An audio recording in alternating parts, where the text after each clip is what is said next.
సంబంధం లేదు.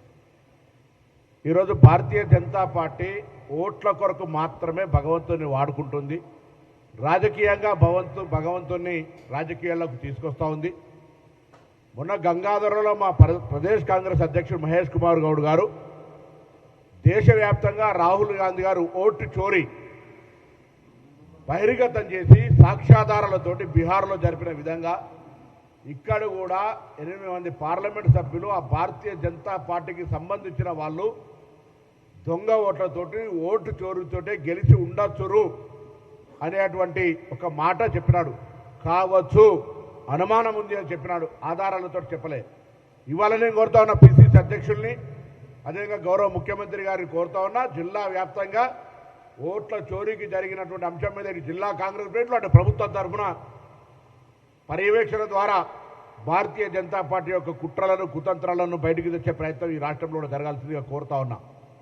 బండి సంజయ్ గారికి నిజంగా ధైర్యం ఉంటే ఎన్నికల కమిషన్కు రాసి రాష్ట్రంలో ఎక్కడెక్కడ దొంగోట్లు ఉన్నాయో, మొన్ననే కరీంనగర్లో ఒక 40 ఓట్లు ఒక ఇంట్లో ఉన్నటువంటి అవి కూడా మళ్ళీ మీరు మతం పేరు దొరుకుతుంది ముస్లింలో హిందువుల ఇళ్లలోనే చిన్న కుటీరంలో 40 ఓట్లు ఉన్నటువంటి సంఘటన బయటికి వచ్చినటువంటి పరిస్థితి. అటువంటి అంశాలు బయటికి తేవడానికి బండి సంజయ్ గారు సాక్షాత్తు నేను నిజంగానే దొంగ ఓట్లతోటి గెలవలే, దొంగ ఓట్లకు వ్యతిరేకం అన్నట్టయితే ఎన్నికల కమిషన్కు ఒక లేఖ రాయమని చెప్పి కోరుతా ఉన్నాం. ఇలా అక్షింతల పేరు మీద, శ్రీరాముడి పేరు మీద ఎన్నికల రాజకీయాలు చేసే భారతీయ జనతా పార్టీ ఇలా బండి సంజయ్ గారిని కోరుతా ఉన్నాం. ఒక కార్యకర్తగా ఒక నాయకుడిగా మీద ఎదిగినారు కాదని ఎవరు అనడంలే.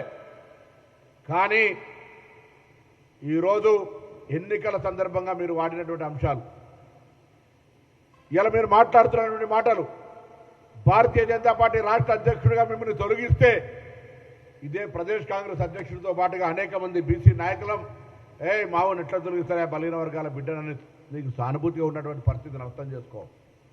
ఈరోజు తెలంగాణ ప్రభుత్వం బలహీన వర్గాలకు న్యాయం చేయడానికి 42% రిజర్వేషన్లు చట్టబద్ధతతో ఎట్లా అని అనేక రకాల ప్రక్రియల ద్వారా కార్యక్రమం జరిపితే మతం పేరు పెట్టి అడ్డం పెట్టి బీసీలకు అన్యాయం చేసే ప్రయత్నం చేస్తున్నాం అని చెప్తా ఉన్నాం. ఇలా నీ పార్టీని ఒప్పియలేక ఈరోజు దేశంలో 70 ఏళ్ళ నుంచి ఉన్నటువంటి కొంత వాళ్ళ మతం పేరు మీద కాదు పేదరికం పేరు మీద ఉన్నటువంటి దూదేకుల ఇతరత్ర కులాలకు సంబంధించిన రిజర్వేషన్ ఉంటే దాన్ని పట్టుకో అన్ని రాష్ట్రాల్లో ఉంది.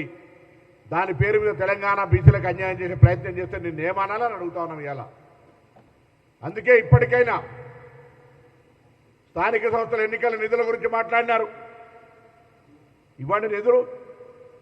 ఎన్నికలు మీ కారణంగా ఫైల్ మీ దగ్గర పెట్టుకొని ఉండడం వల్ల కేంద్ర ప్రభుత్వం నిర్ణయం తీసుకొని కారణంగా మేము ఈడబ్ల్యూఎస్ వ్యతిరేకం కాదు, 50% క్యాప్ ఎప్పుడూ ఎత్తేసినారు. ఇలా 50% కొత్తగా క్యాప్ రాజ్యాంగంలో ఎక్కడ లేదు. ఆనాడు రిజర్వేషన్ కోర్టులో పోతే కోర్టులో ఉన్నటువంటి ఆదేశాన్ని ప్రభుత్వం ఒక్క నిమిషంలో ఈడబ్ల్యూఎస్ పేరు 10% తీసుకొచ్చినారు. మేము ఎవరేమనలేదు కదా, ఎందుకంటే పేదలకు అందరికీ వర్తించాలి. ఇలా బాసరా తిరుమలైటిలా